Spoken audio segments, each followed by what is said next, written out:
Bonjour à tous, bonjour à toutes, bienvenue dans une nouvelle édition de Dragon Mag. Ça y est, Metz Handball est qualifié pour le Final Four 2026, le 3e consécutif, le 5e de son histoire. Nul ne peut désormais ignorer que cette équipe de l'Est de la France, qui n'est même pas la plus riche de l'Hexagone, fait partie de l'élite mondiale et ça tombe bien, puisque c'est l'équipe que nous avons la chance de suivre chaque semaine. Aujourd'hui, comme toujours, je suis très bien entouré, à commencer par le chroniqueur que les arènes réclament à corps et à cri, c'est Rémi Alézine. Salut Mathieu, bonjour à tous. En pleine forme, Rémi? En pleine forme. T'as vu, on a battu les fantômes de Budapest. Oui, c'est vrai. On avait peur des fantômes. Les fameux fantômes. Face à toi, ce n'est pas un fantôme, il est bel et bien là, en chair et en os. C'est le président de Metz Handball, Thierry Weisman. Bonjour Thierry. Bonjour Mathieu, bonjour Rémi. Thierry, comment ça se passe au niveau des émotions samedi dernier aux arènes? C'était très fort quand même. C'était magnifiquement bien organisé avec plus 6 à la mi-temps, plus 2 après. Enfin, c'était un moment extraordinaire de sport et on a tenu bon, c'était très bien, vraiment. Un gros succès populaire, beaucoup de monde, tout le monde était très très content. C'est un franc succès et on est content de retourner là-bas. C'est un rêve qui se réalise, c'est un rêve en début de saison, puis ça se réalise très souvent maintenant, donc c'est sympa. Ça a été dit plusieurs fois en zone mixte après la rencontre, ça justifie aussi un peu tous les efforts qui sont faits pendant toute la saison, année après année. C'est un accomplissement pour Metz Handball de se qualifier pour un nouveau Final Four comme celui-là. On va en reparler, bien sûr, dans cette émission. On a pas mal de choses à aborder, mais on démarre, bien sûr, avec l'actualité du handball. Et pour commencer, un mot du Sarrebourg Moselle Sud Handball. Vendredi dernier, les Yellow Fox se déplaçaient à Saran pour défier les Septors, équipe de haut de tableau en Pro League. Et ils sont passés proches de l'exploit avant de perdre pied en fin de rencontre et de s'incliner d'un tout petit but, 30-29. Les Mosellans continuent de pointer à l'avant-dernière place du classement. Ils défieront Besançon pour clore la saison. Ce sera le 7 mai à domicile.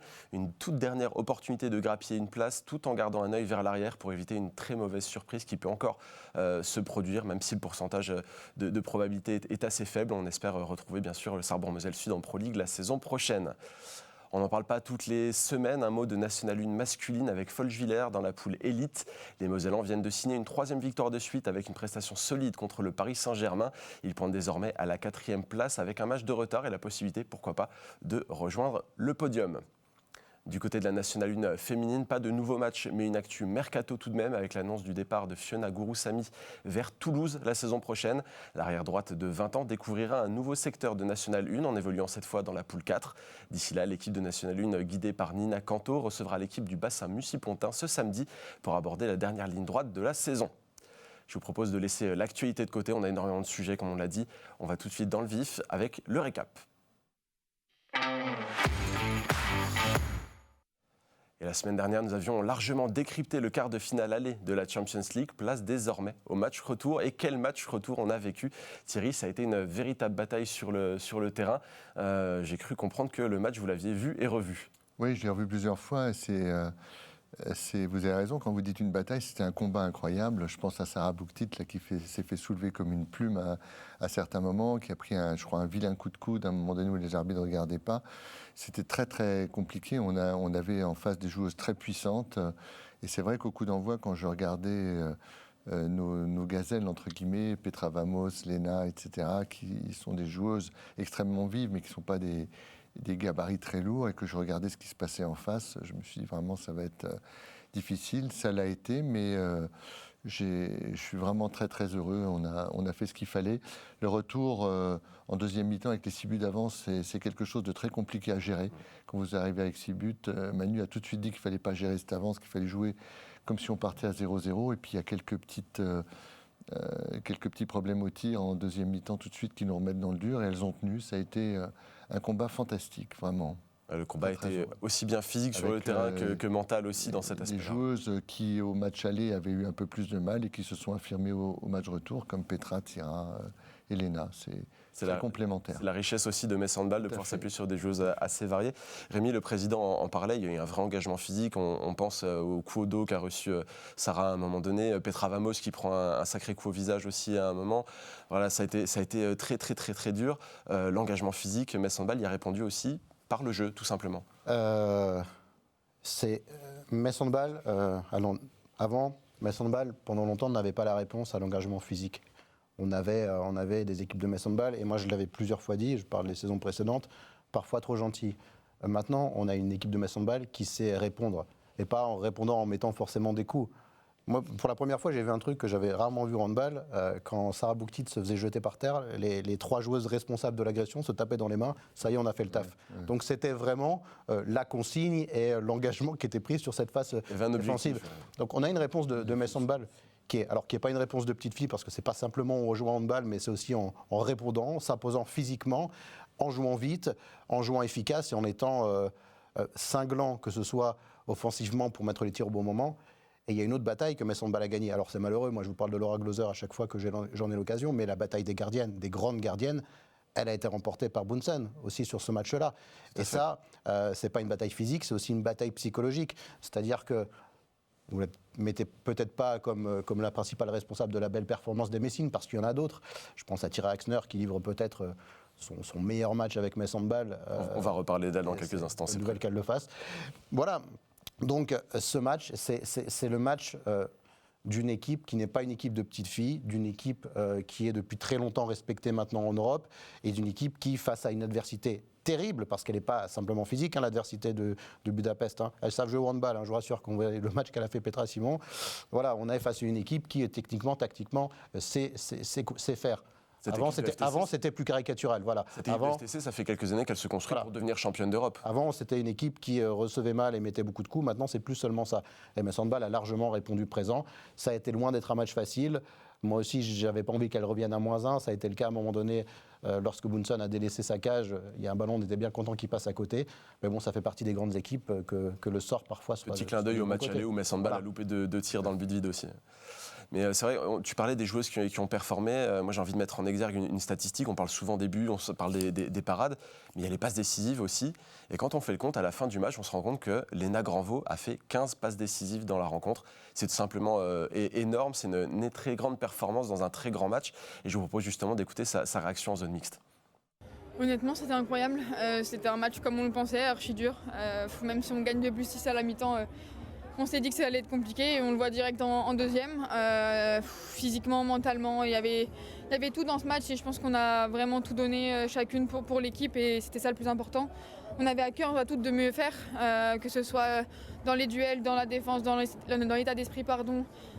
Il y avait tout et je pense que c'est les émotions qui ressortent. On voit que celles qui n'ont jamais fait de Final Four, elles sont hyper contentes. Les émotions, c'est incroyable et même moi qui en ai fait un, en fait, c'est ce que j'ai dit aux filles avant le match. J'ai envie d'y retourner parce que c'est magique et je pense qu'il n'y a rien de plus beau comme ambiance là-bas et on a des supporters qui vont suivre, on le sait. Donc voilà, aujourd'hui c'est juste incroyable et je suis super fière de l'équipe. Voilà, j'ai rendu aussi ce qu'on m'avait donné l'année dernière et j'ai envie de donner au club ce qu'on m'a donné aussi, l'opportunité de jouer un Final Four, c'est pas rien. Et aujourd'hui j'ai envie de dire, le premier objectif est fait. Le Final Four, c'est sûr qu'on ne peut pas le gagner si on n'y va pas. Donc voilà, maintenant on sait ce qu'il nous reste à faire, mais on va juste profiter avant tout ça. Thierry, Léna Granvaux, jeune joueuse, pourtant elle est si précieuse et elle a tellement de talent finalement, ce qu'elle apporte à Metz Handball est très fort. C'est une joueuse qui fait partie des joueuses européennes qui peuvent être décisives, même sur le plan international. Elle a, en dépit de son jeune âge, une très forte personnalité. Elle n'a pas peur. Et je lui avais dit quand on l'a recrutée que je la recrutais pas seulement pour ses qualités de jeu, mais pour ses qualités mentales. Elle est très très forte dans sa tête. Elle passe pas 2 fois à côté de la plaque. C'est d'ores et déjà une grande joueuse. Et quand on se souvient de la manière dont elle est arrivée à Metz Handball, finalement, c'est une excellente pioche qui avait été réalisée à ce moment-là aussi par le. Et on l'a chassée déjà depuis longtemps. Bien sûr. Lorsqu'elle est partie à Bourg-de-Péage, puis de Bourg-de-Péage à Nantes, et à chaque fois on était sur les rangs, et à chaque fois elle nous disait qu'elle souhaitait attendre encore un petit peu. Là, on a eu, on l'a dit, le malheur des uns fait le bonheur des autres. On a eu une chance cette année-là et on l'a saisie. Voilà, bon, je suis très très content. Et puis, on verra pour les années à venir. Il va falloir travailler un petit peu parce qu'on a beaucoup de joueuses en fin de contrat l'année prochaine. Donc, on commence à être habitué aux vagues de départ. Oui, il faut les limiter le plus possible. On travaille déjà avec Manu pour l'équipe de N+1. C'est bon signe, ça veut dire que Manu est déjà en train de se projeter sur plus loin encore. En tout cas, il m'aide. On en reparlera en tout cas. Une autre stat à noter au-delà des 15 buts de Léna Granvaux, ce sont les 8 buts de Tyra Axner, dragonne du match de surcroît. Elle était tout simplement en feu sur cette rencontre. On l'écoute elle aussi en zone mixte. I'm so happy with this team and it's an amazing feeling and we fight the whole game, we never give up.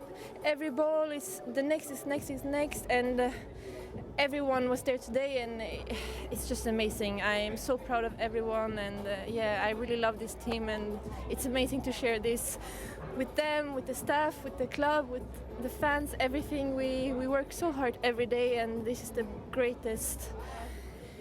It's a long game, and we fight every attack, every defense, so of course we get tired, but we have the energy from each other and from the arena and the support, and this is what keeps us going. And I think the second half was the longest in my life, but now I'm just relieved and very, very proud of everyone. Rémi, qu'est-ce que tu penses de Tyra Axner? Même là, sur cette interview d'après-match, elle apporte de la fraîcheur encore. Mais en fait, elle me frustre, Tyra Axner, parce qu'elle est complètement illisible. Je suis incapable de vous la classer dans une catégorie.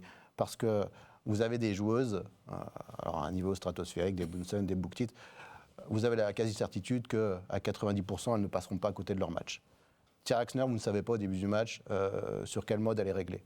Elle peut être très décevante, elle l'a déjà été, on ne va pas se mentir, où elle manque de confiance, de culot, elle fait les mauvais choix. Et elle peut sortir le meilleur match de sa carrière à Metz Handball lorsqu'il s'agit de qualifier l'équipe pour un Final Four de Ligue des Champions face à une des 6 meilleures équipes d'Europe. C'est ce qu'elle a fait. Donc les capacités, on les connaît, parce qu'on les a déjà vues, on ne les a pas découvertes ce dimanche, les capacités handballistiques, techniques, athlétiques de Tyra Axner. Est-ce qu'on les attendait là face à une équipe aussi physique, d'autant que le match aller, elle n'a pas forcément été étincelante non plus. Bon, bah voilà, on a vu le match de Tyra Axner. On espère, parce que mon censé jouer à Metz se terminera cette saison, que ce match-là, elle sera capable de le refaire lorsqu'il s'agira de rejouer Brest et de jouer le CSME. Avant, j'espère, de faire d'autres matchs, mais on ne va pas s'avancer plus loin.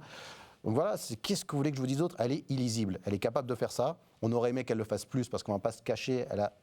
Moi, je trouve qu'elle a été un tantinet décevante sur un match de Metz Handball, et j'en attendais peut-être un peu plus dans sa progression lorsqu'elle a signé à Metz Handball. Mais si la progression, c'est aujourd'hui, ce dimanche, d'avoir sorti ce match contre Budapest et de faire la même chose sur les 3-4 matchs décisifs qui restent à faire jusqu'à la fin de saison, bon bah voilà, on prend. Justement, Thierry, je rebondis là-dessus. Est-ce que c'est pas un petit regret de voir Tyra Axner partir quand on voit de quoi elle peut être capable dans des matchs clés comme celui-là? Oui, je rejoins ce qu'a dit Rémi, elle est illisible parce que mentalement, elle est pas encore très très solide. C'est ça qui fait tout le problème. Les capacités physiques, elle les a.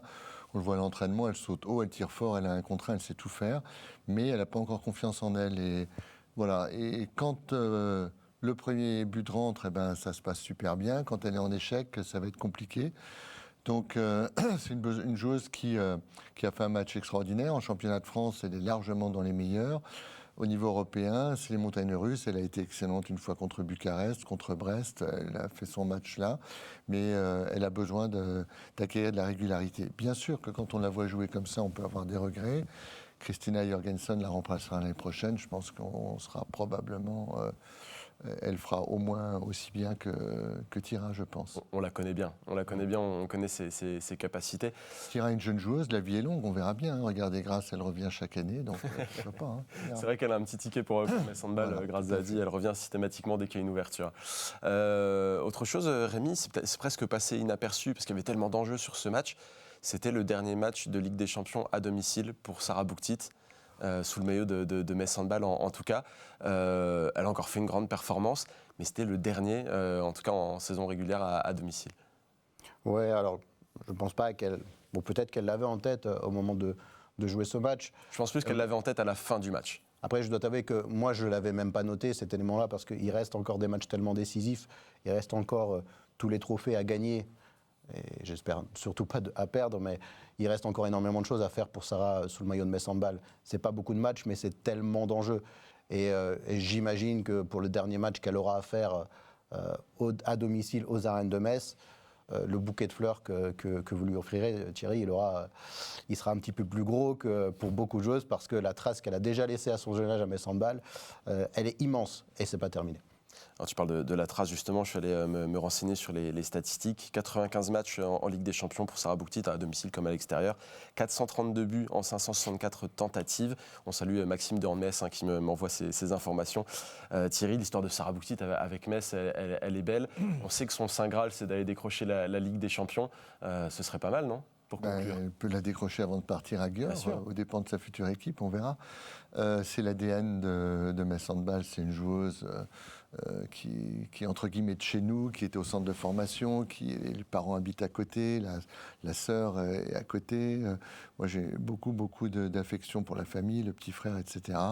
Il y a un attachement énorme à cette joueuse et c'est réciproque, je pense. Alors vous dites le dernier match de Coupe d'Europe sous le maillot. À Metz, oui, mais je pense que, j'espère, en tout cas je le dis souvent, que Sarah reviendra finir sa carrière à Metz. Je l'espère, on verra bien ce que l'avenir nous réserve, mais on gardera des attaches avec cette joueuse, quoi qu'il arrive, on la fêtera comme il faut quand elle partira, et elle peut encore nous offrir pas mal de choses avant de partir. Elle part avec le plus de médailles possible, ce sera pas mal. En 15 secondes, on voit, et on n'est pas surpris, parce que ce n'est pas la première fois, que les annonces qui sont...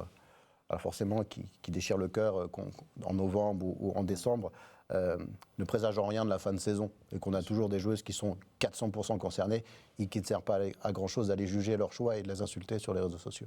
Non, pour le coup, on voit très bien que l'état d'esprit... On voit très bien que l'engagement, et ce n'est pas le premier cas, hein, ça se présente chaque année, mais on voit que les joueuses de Metz Handball sont tellement attachées à ce club-là qu'avant de partir, elles tiennent à partir avec des performances comme ça. Ouais, c'est tout à fait vrai. Je pense que Sarah Bouktit a encore quelques belles prestations sous le coude. On va reparler un petit peu du match de Dijon de cette semaine. Elle a encore fait tout ce qu'il fallait pour faire gagner les Dragons. On parle de plein de belles choses, Rémi, mais j'ai envie de jouer les rabat-joie un instant sur ce match contre FTC. On n'a pas vu Suzanne Vajoka, on n'a pas vu Anna Albeck, on n'a pas vu Manon Erard, et j'en passe. Est-ce que Metz Handball ne joue pas un risque de retomber dans ses travers en resserrant le groupe sur les gros matchs ? Et le match-là, avant tout, il fallait le gagner. Voilà, j'ai envie de te dire que l'objectif de ce match-là, c'était pas de donner du temps de jeu à Manon Erard, même si elle le mérite peut-être, c'était de le gagner et de se qualifier pour le Final Four.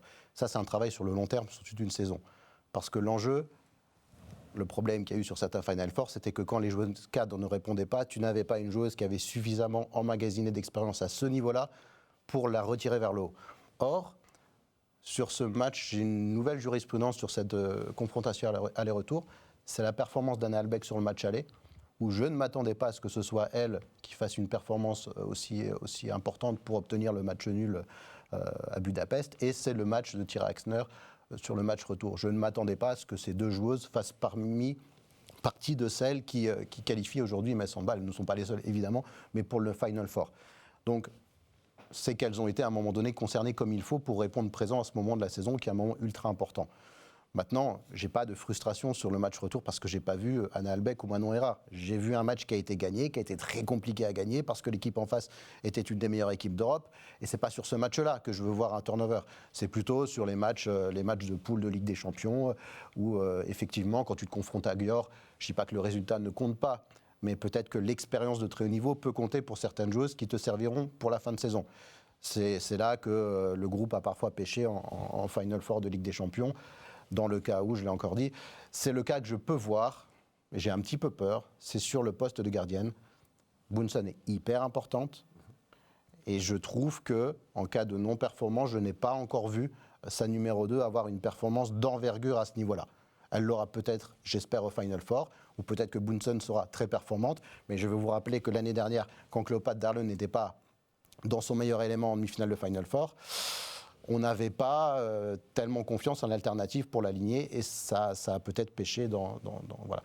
Donc c'est ce que je peux dire là-dessus, mais j'ai surtout pas de reproche de rotation à faire sur ce match-là parce que l'enjeu, il n'était pas de faire plaisir à quiconque, il était simplement de se qualifier pour le Final Four. À défaut peut-être de rotation, Thierry, il y a eu de la tactique aussi. On a vu Metz Handball jouer à 7, ce qu'on ne voit jamais. On a vu à un moment donné 2 pivots, ce qu'on voit très rarement. Donc il y a quand même de la ressource du côté du club. Alors plusieurs choses.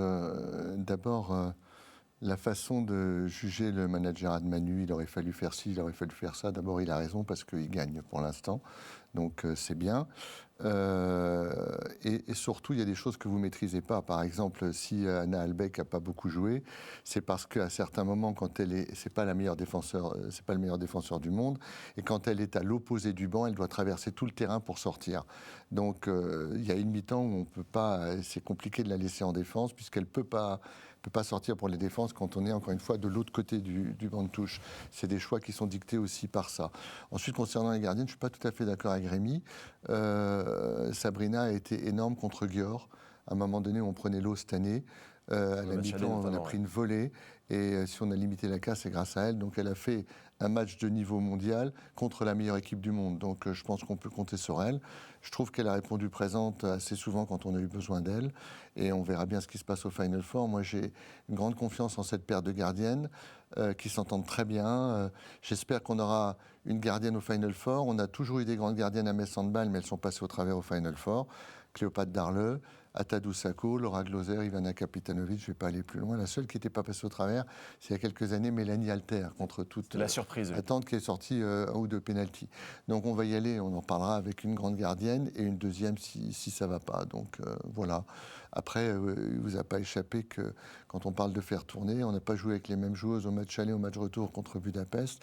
Et hier, Chloé Valentini à Dijon et Lucie Granier ont été épargnées. C'est Manon et Suzanne qui ont joué. On va en parler un Donc petit peu plus tard. voilà, je pense que les choix sont, me conviennent bien en tout cas, qui sont faits par le coach. De toute façon, les choix, tant que la victoire est derrière, on n'a pas trop de problème avec ça. Comme le disait Rémi, c'est que ça se passe plutôt Je pas trouve mal. que ça tourne plus que la saison dernière. C'est vrai. C'est vrai. En tout cas, voilà, vous aviez Et puis vu. Suzanne Vajoka, pour le coup, on a vu que le niveau-là, elle pouvait l'avoir. Oui. Donc, et il était important aussi de revoir Chloé Valentini sur le match qu'elle a fait aussi. Elle, Tout à fait. il est assez incroyable et je pense qu'il était important qu'elle participe à ce match-là et qu'elle en soit une des protagonistes. Quoi qu'il arrive, Metz Handball est qualifié pour le Final Four. Vous aviez vu le maillot du FTC qui était sur le plateau. On le range. On peut l'enlever maintenant. Jusqu'à la prochaine fois où on tire FTC dans une compétition, on verra bien. Il sera jamais très loin. On va ouvrir un petit peu le débat justement, parce que comme beaucoup, j'ai suivi avec une attention particulière les résultats des autres quarts de finale. Le CSM Bucarest, Brest et Győr se sont qualifiés. On a vu du beau handball sur tous les terrains et lundi, le HF n'a pas perdu de temps et a réalisé le tirage au sort de la demi-finale. Metz Handball affrontera le CSM Bucarest le 6 juin. Thierry, un mot sur ce tirage au sort, sur cet adversaire qui attend les Dragons. Alors, Győr est le favori à chaque fois, c'est l'équipe locale, c'est le champion d'Europe en titre, donc c'était un tirage que j'avais envie d'éviter. Brest aussi, parce qu'on les joue en championnat de France, et puis dans l'œil du public, une rencontre franco-française, ça n'a pas tout à fait la saveur d'un match de Coupe d'Europe, donc c'est déjà arrivé l'année dernière. Je suis très content de jouer une équipe étrangère. C'est 3 équipes énormes. Bucarest, quand je regarde les noms qui sont alignés sur la feuille, c'est absolument fantastique. Je suis content de jouer une équipe qu'on n'a pas jouée cette saison. Voilà. Rémi, tu vas me crucifier sur la question, est-ce que Metz Handball est favori ? Bah oui. Non, mais moi je n'ai jamais caché le statut de Metz Handball.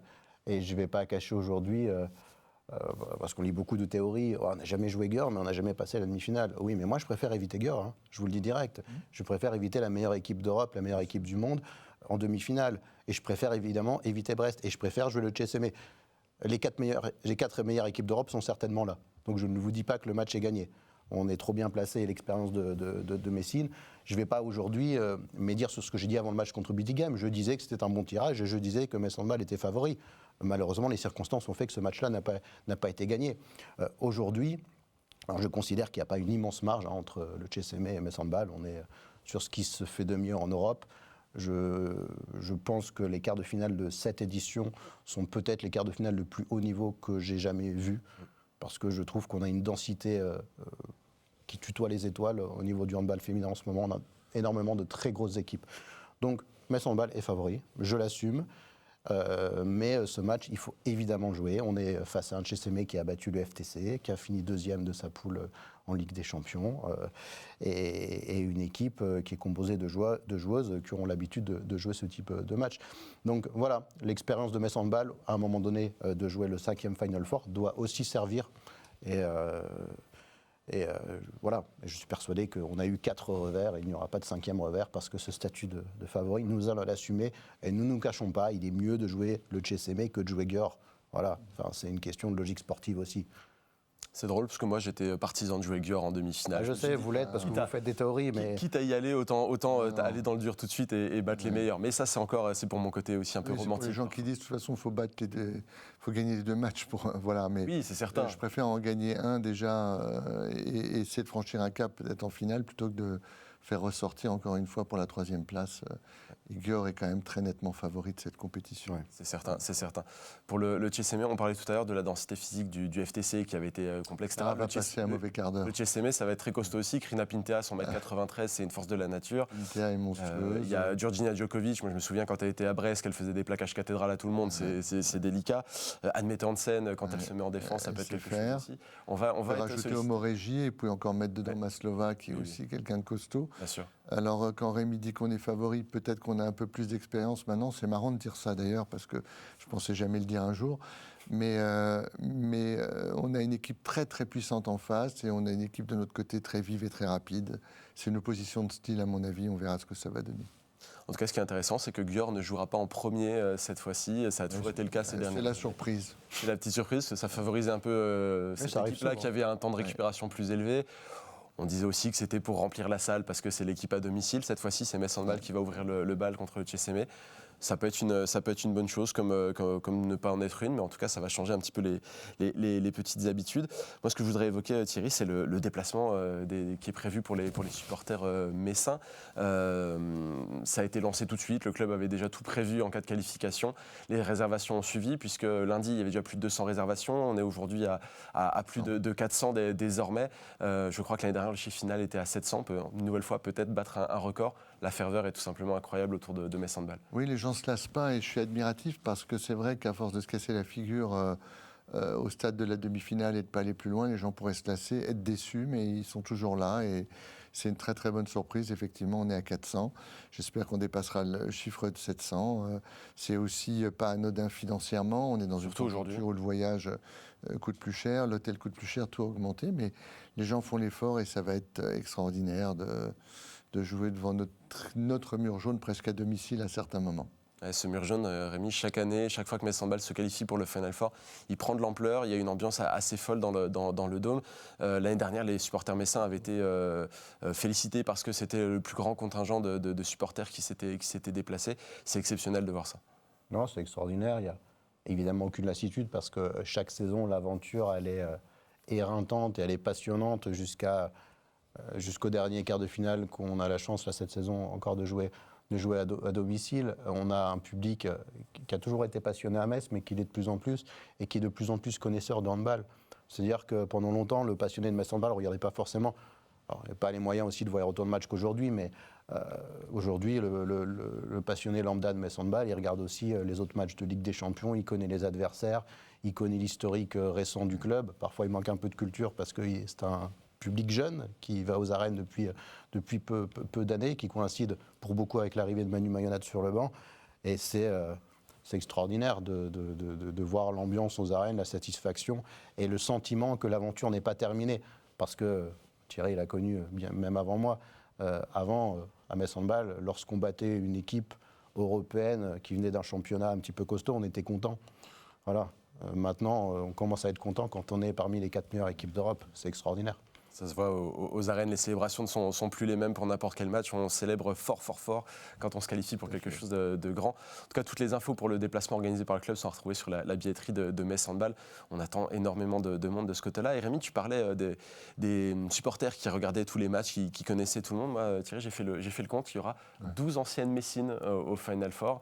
On a l'habitude de dire qu'il y a des anciennes Messines dans tous les clubs. Là, il y en aura 12 au Final Four. L'équipe entière. J'ai la liste. Il y a Tadou Sakos, Zofis Meret, Bruna De Paula, Chaza Stanko, Christina Jørgensen, Camille Depuiset, Anna Gross, Laura Canor, Méline Nokandi, Yvette Bror, Anne-Mette Hansen, Valéria Maslova.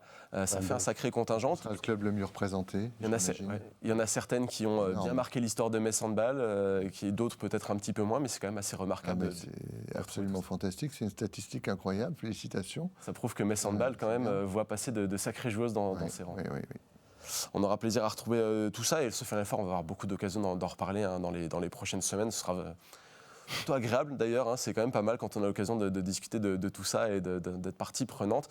Mais avant cela, la compétition continue. Il y a un match qui s'est joué mercredi en Ligue Butagaz Énergie contre Dijon.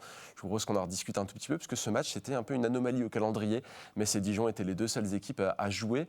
Et si le déplacement a été négocié de main de maître par les Dragons, il pose peut-être une vraie question de calendrier, Rémi, de se retrouver à avoir un déséquilibre finalement dans la préparation pour le plus gros choc de la saison. Ouais, moi Je ne comprends pas. Il faudra m'expliquer les raisons qui ont poussé les organisateurs à placer un match de Metz Handball avant le sommet du championnat entre Metz et Brest. Je suis désolé pour celles et ceux qui veulent nous faire croire à une compétitivité du championnat de France. Avant même le début du championnat, on sait que ça va se jouer là. On sait que c'est lors du match retour entre Metz et Brest que la finale du championnat va se jouer. Vous pouvez dire que je dis n'importe quoi, mais quand je vois que Metz Handball plante une différence de but énorme et aussi abyssale face à une équipe qui est une équipe compétitive puisqu'elle fait aussi un beau parcours européen, mais qui est normalement une des équipes qui doit postuler à bousculer un peu Metz et Brest. Bon, voilà, on le sait que le choc entre Metz et Brest, donc il doit être protégé ce choc pour les deux équipes. On ne doit pas imposer un déplacement à Metz Handball à 4 jours de cette finale annoncée contre Brest. Je trouve que c'est aberrant. Je trouve qu'on aurait dû trouver d'autres solutions et qu'en plus ce match qu'on se démerde pour ne pas le diffuser alors que c'est sur le papier un match qui doit être sympa. Voilà, ça fait beaucoup d'aberrations, beaucoup de choses que je ne capte pas, mais demandez-moi la prochaine fois et je vous dirai le match qui sera décisif. Par hasard, ce sera sûrement entre Metz et Brest. Voilà. Il y a beaucoup de probabilités que ce soit ça, on est bien d'accord.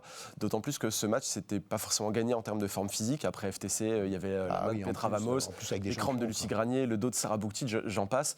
Pas forcément facile à gérer. Emmanuel Ménade a opté pour de la rotation. Petra Vamos est restée à Metz. Chloé Vantini, Lucie Granier n'ont pas joué. Sarah Bouktic n'a joué qu'une demi-heure. Thierry, j'imagine que cette semaine, l'aspect physique est au cœur de toutes les préoccupations au club. Oui, quand j'ai vu le calendrier, j'ai eu très très peur aussi. Je me suis dit un déplacement juste avant le match retour contre Brest. En plus à Dijon, c'est quand même un match piège parmi une des meilleures équipes du championnat de France. Donc j'ai eu très peur. J'ai eu très peur aussi après le match de FTC en regardant l'état des troupes parce que Sarah pleurait. Lucie avait des crampes. C'était compliqué. Je suis très très heureux de la performance d'hier qui m'a beaucoup surpris. Je ne m'attendais pas du tout à ce qu'on passe aussi facilement. Je me suis dit 6-7 buts à la fin du match. Mais là, presque 20, ça m'a surpris. Alors, après, c'est la bouteille à moitié vide ou à moitié pleine. Est-ce que le fait de jouer mercredi, ça ne va pas nous donner aussi un peu plus de rythme ? J'en sais rien. Ou est-ce que ça sera la fatigue qui, dans les moments difficiles, va primer ? On aura la réponse très bientôt. C'est vrai que les dernières semaines, il y a eu des moments où il y avait peu de matchs, et puis d'un coup, il y en a beaucoup, des matchs clés, des matchs calmes. Donc c'est assez difficile de jauger le rythme de cette saison. En tout cas, Rémi, ça va peut-être appuyer ce que tu disais tout à l'heure. Pour les joueuses qui ont récolté du temps de jeu en l'absence de certaines cadres, eh bien, ça a bien fonctionné. 9 sur 12 pour Suzanne Vajoka, 7 sur 7 pour Manon Erard, 6 sur 7 pour Anna Albeck, une victoire assez large. C'est quand même une équipe qui va jouer le Final Four européen, et Metz Handball l'a balayé plus fort encore que Paris, Toulon, Chambray ou même Nice. Ça prouve que les rotations fonctionnent très bien. Oui, mais je reviens là-dessus. L'enjeu à Metz Handball cette semaine, c'est pas de chercher à savoir si la rotation sur tel ou tel poste peut être pertinente, c'est de préparer le match contre Brest et essayer de leur mettre plus que 4 buts d'avance. Sans grosse prestation contre Dijon, le match contre Brest. Le lendemain du match contre le FTC Budapest aurait dû être un temps de récupération et pour remettre les organismes à flot. Et à partir de là, faire du travail vidéo, tactique, technique sur le match contre Brest, et pas d'aller s'empêtrer dans un match qui aurait pu être un match piège à Dijon. Donc je veux bien qu'on ait pu faire jouer Manon Erard ou Suzanne Vajoka. On a pu les faire jouer depuis une dizaine de mois. Voilà. Donc ce mercredi, elles auraient pu tranquillement regarder la Ligue des Champions de football à la télé et préparer le match contre Brest au lieu de se fader un match contre Dijon. Je suis désolé, mais voilà, moi ce type d'aberration m'agace.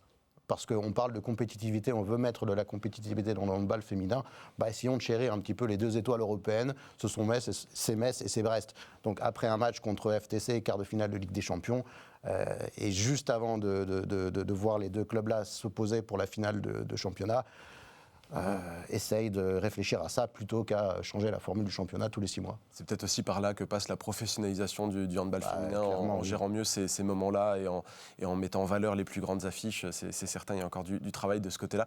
On l'effleure depuis tout à l'heure. Je vous propose qu'on se dirige vers les terrains pour parler de la réception de Brest ce dimanche. Et pour commencer, je vais raviver un petit peu les souvenirs. Souvenez-vous, le 14 janvier dernier, Metz Handball avait mis quelques jours plus tôt un +13 à Dijon, et se présentait à la Brest Arena avec la volonté de prendre l'ascendant dans le championnat de France. Et pourtant, après 2 parades de Camille Depuiset, des buts de Vakireva, de Mero et de Chimanga, le tableau des scores affichait 3-0, début d'un match galère pour les Dragons. La bataille avait lieu, mais Brest l'emportait malgré tout 2-4 buts à la fin. Place désormais au match retour, avec en ligne de mire un ascendant sérieux sur le championnat qu'il va falloir récupérer. Rémi, quelle est ton approche pour ce match? Mais Handball doit y aller avec le couteau entre les dents pour rattraper son retard. Ouais, et la bonne nouvelle, c'est qu'il y a eu ce match de Coupe de France aux arènes. Oui, parce que les deux équipes se sont retrouvées entre-temps en Les deux Coupe de équipes se France. sont retrouvées et surtout Metz Handball a évité, en faisant un sacré match, ce match de Coupe de France, une spirale négative. On a encore en tête malheureusement la douloureuse saison où, dans le sens inverse c'est arrivé aussi, mais où Metz Handball s'était fait éliminer de toutes les compétitions par Brest. Donc cette saison, ce n'est pas le cas. Et surtout ce match de Coupe de France, tu as mis la certitude que tu avais les clés pour être meilleur que cette redoutable équipe de Brest. Donc ce match, voilà, je l'aborde avec beaucoup de confiance parce que aussi l'équipe sort d'un match de très haut niveau dans ses arènes contre le FTC Budapest. Donc voilà, l'affiche va être belle pour une finale de championnat. Là, le seul X, c'est quand même 4 buts. Voilà, c'est pas rien, c'est pas impossible, mais il va falloir bien débuter le match. Thierry, je rebondis sur ce que dit Rémi. Ce match de Coupe de France, il est venu un petit peu remettre l'église au milieu du village et remettre la dynamique à plat entre les deux équipes. Oui, on a fait un très très bon match et on a réussi à combler les écarts parce qu'on était encore à un moment donné mal parti, je crois, à -5 et on s'est retrouvé à +4 à certains moments. Donc on a été capable de remonter 9 buts assez rapidement, ce qui ouvre des perspectives pour les 4 buts. Maintenant, ça va être un match fabuleux, extraordinaire. Je pense qu'on va le gagner. Je ne sais pas de combien, mais voilà. Après, effectivement, c'est deux grosses équipes. Deux équipes sont au Final Four. Voilà, il y aura quand même pas mal de pression pour les deux équipes. Brest garder les 4 buts et puis nous essayer de les remonter. Comme Manu dit toujours, c'est un but par quart d'heure, 4 buts, donc c'est tout à fait faisable. Maintenant, il faut voir l'état de forme des deux équipes. L'arbitrage, on s'était fait un peu secouer au match aller. Les gardiennes ont aussi la clé. Est-ce que Camille va refaire le même match? Est-ce que Johanna... Voilà, mais il y a plein d'inconnus, mais ça va être un match fantastique pour les amateurs de handball. Et Camille Lepuzet qui était sous protocole commotion depuis quelques temps, donc Oui, sa présence reste toujours assez incertaine. Ça peut être Les joueuses blessées sont toujours là quand il faut jouer contre Metz. Oui, j'ai tendance à penser ça. J'ai prévenu Manu il y a 10 ans quand il est arrivé. Je lui ai dit, voilà, tu saches que les joueuses sont ressuscitées quand on joue contre Metz. C'est bien, il y a une constante. Voilà, tout à fait. Rémi, je soulève quelque chose. Est-ce que Metz Handball n'est pas mieux finalement dans cette position du chasseur que dans la position du favori? Ces derniers temps, quand Metz Handball avance favori, c'est pas toujours une grande réussite. Il y a toujours ce facteur confort, alors que dans la peau du chasseur, elles sont beaucoup plus saignantes. Très honnêtement, je préférais avoir 4 buts d'avance que 4 buts de retard à combler dans cette finale. Donc, on va pas se mentir, bien sûr. on va pas se mentir. Non, la perspective, c'est tu démarches ce match, la comptabilité, tu la connais. Tu sais ce que tu dois faire. C'est comme lors du match contre le FTC Budapest. Beaucoup arguaient du fait que, oui, quand tu as 6 buts d'avance, c'est compliqué à gérer. Bon, c'est bien de les avoir. Là, effectivement, dimanche dernier aux arènes, le match il repartait à 0 puisqu'il y avait match nul à l'aller. Donc la comptabilité, elle était saine. Là, tu sais ce que tu dois faire contre Brest. Ce qui vaut mieux être chasseur que chasser. Encore une fois, je préfère avoir quelques buts d'avance et d'avoir remporté le match aller. Mais c'est comme ça, et rien n'est impossible. Et puis, je ne connaissais pas cette formule-là, mais un but par quart d'heure, ouais, ça paraît. Ça peut fonctionner. Ça a l'air plus facile. Ça marche quand c'est 4 buts. Hein. Ouais. Ça a l'air plus facile. Comme par mi-temps, et puis voilà, on peut le décliner comme on veut. Bien sûr. Thierry, comme souvent dans les oppositions face à Brest, j'ai une citation de Gérard Le Saint à vous proposer. Il s'est exprimé dans les colonnes de Ouest France en déclarant que son équipe allait au Final Four pour voir, parce que selon lui, il faut y aller 4 ou 5 fois pour réussir à le gagner, ce qui est bon signe pour Metz au demeurant, et que le match le plus important, c'était le déplacement à Brest ce dimanche. Pour lui, c'est ce qui comptait, à Metz ce dimanche, c'est ce qui compte le plus pour lui. C'est vrai, c'est le match qui compte le plus? Pas pour moi, mais je devrais peut-être pas le dire. On dira personne. Alors on n'est pas dans la même catégorie. Hein. Je suis désolé pour Gérard que j'aime bien et avec qui on se tire une bourre régulièrement, mais il y a 2-3 choses. D'abord, lui, ça sera son premier ou son deuxième, je crois. Deuxième. Moi, ça fait 27, donc je ne veux pas dire que ça lâche. Je ne suis pas lassé du tout, hein, au contraire, mais j'ai vraiment beaucoup plus envie de voir ce qui se passe au Final Four que là. On est très content pour les joueuses qui sont venues à Metz pour gagner le titre. Je suis content pour Manu parce que c'est le salaire de son année de travail, de leur année de travail. Moi, en tant que président, mon objectif numéro 1, sportivement, financièrement, en termes d'attractivité, pour faire venir d'autres joueuses après, c'était d'aller au Final Four. C'est vraiment, vraiment le plus important. Après, Gérard, il sait parce que on se l'est dit quand il a gagné le dernier titre, je lui ai dit on en profite bien, on en perd un tous les 5 ans. Donc on verra, ça fait 4 ans maintenant. Il compte. Je pense qu'il doit compter, il doit se dire c'est la bonne année. On verra bien.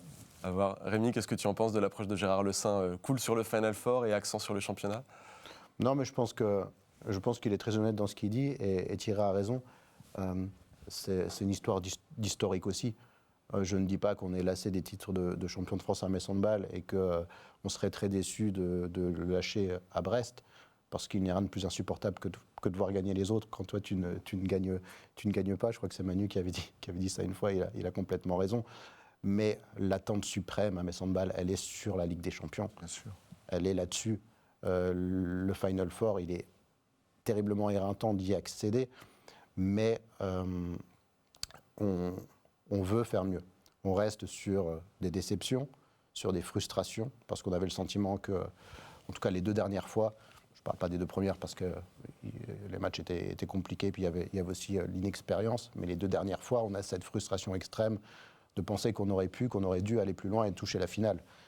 Donc l'attente suprême pour l'observateur et le supporter de Metz Handball, elle est celle-là. Elle n'est pas d'avoir un titre en plus parce qu'on ne sait même plus combien de titres on a, tellement on en a. Vous voyez le problème de riche qu'on a aujourd'hui à Metz Handball. Mais évidemment que le match de dimanche, il sera important, comme une Coupe de France supplémentaire qui n'est jamais à brader non plus.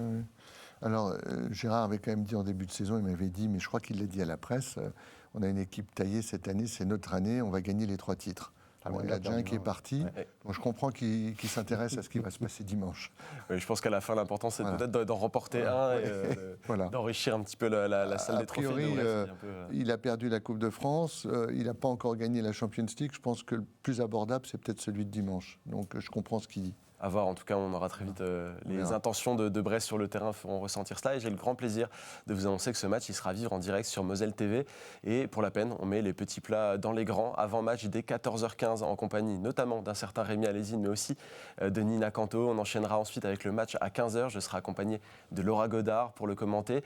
Et après le match, on débriefera en compagnie des mêmes personnes, mais aussi de réactions de joueuses en direct pour conclure une après-midi qui sera tout simplement exceptionnelle pour fixer le sort en tout cas à date du championnat de France, puisqu'il restera encore des matchs à jouer derrière, mais en tout cas ce plus grand choc entre les 2 équipes phares du championnat français et top 4 d'Europe.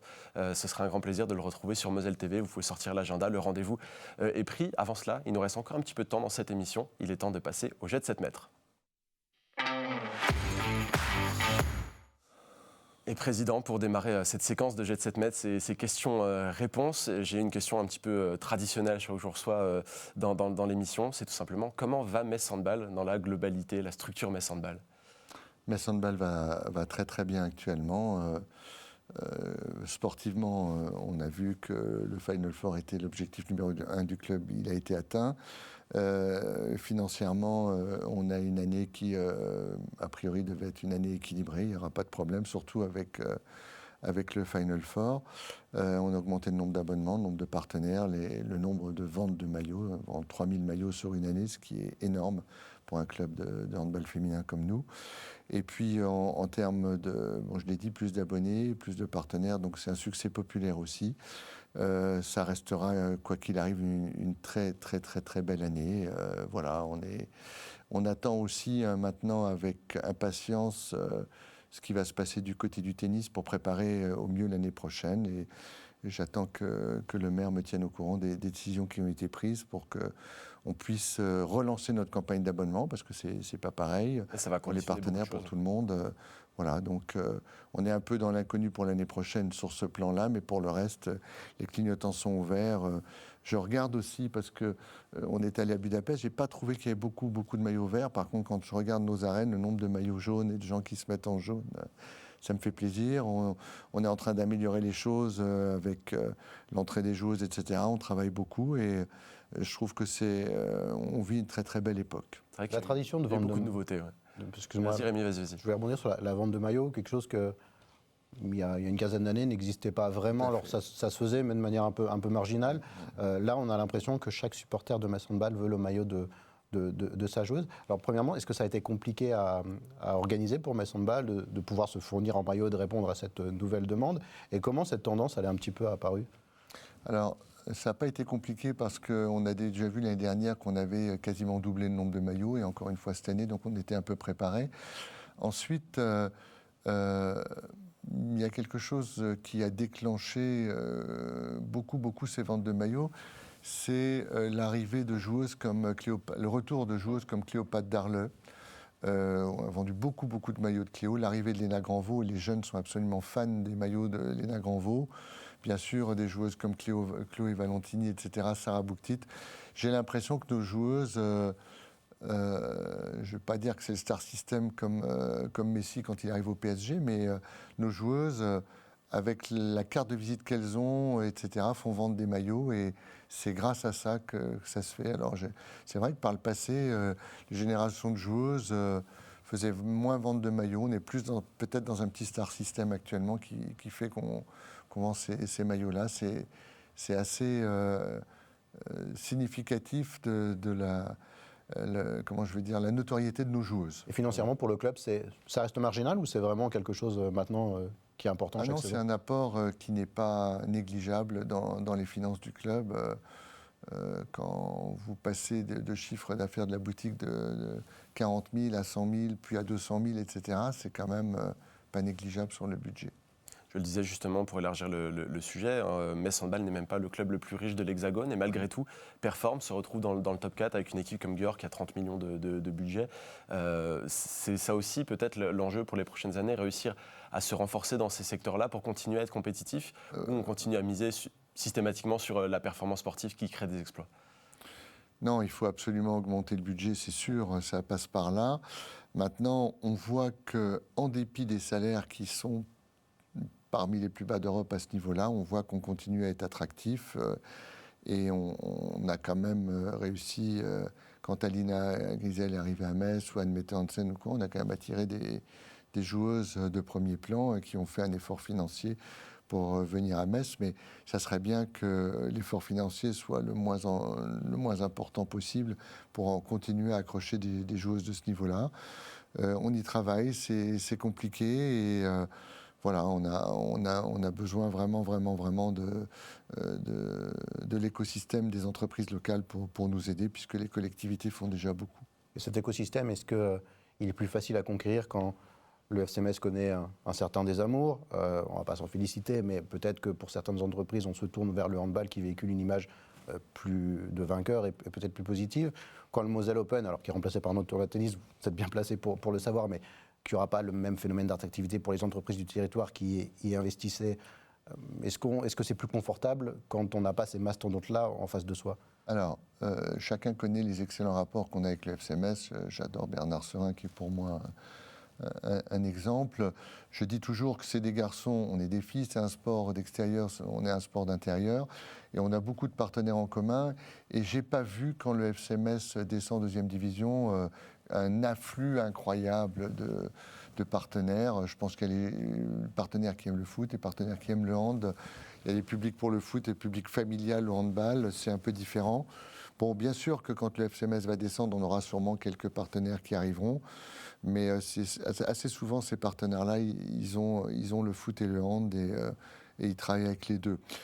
Pour l'Open de Moselle, ce n'est pas non plus une concurrence financière, puisque c'est un événement one-shot, alors que nous, on a un événement sur toute l'année. Je ne suis pas sûr que ce soit le même public non plus entre le tennis et le handball. Non, l'enjeu est clairement sur la disponibilité de la salle. On a été, nous, partenaires du Moselle Open l'année dernière, on avait une loge, etc. Il y avait une entente très cordiale qu'on aura toujours, mais le problème, c'est le télescopage en termes de date et en termes d'indisponibilité sur 3 semaines, 1 mois. C'est très compliqué pour nous, je le redis. Au cas où le tirage au sort nous ferait jouer à Metz, d'aller rejouer à Nancy. Les Nancéens sont très sympathiques avec nous, mais il faut que la salle soit libre. Enfin, je ne vais pas recommencer à expliquer tout ça. Et voilà, c'est un enjeu quand même très très important. Imaginez qu'on tire Brest pendant cette période-là et qu'on aille le jouer à Saint-Symphorien, ça paraît invraisemblable. En termes de billetterie. Voilà. Et puis j'ai un entraîneur quand même à retenir. Quand on va s'entraîner au Technopole ou ailleurs, c'est pas digne d'un club de ce niveau-là. On n'est pas encore champion d'Europe, on ne le sera peut-être pas, mais si jamais on l'était, ça serait incroyable qu'on ait un problème de salle dans notre ville pour une équipe comme ça, mais je compte vraiment sur la mairie pour pouvoir organiser les choses et voilà, j'attends avec impatience qu'on me donne les résultats définitifs de ce que la mairie va proposer pour que tout le monde soit satisfait et que ça se passe bien l'année prochaine. Après, les années ultérieures, on verra, mais il va falloir parer au plus pressé pour cette année déjà.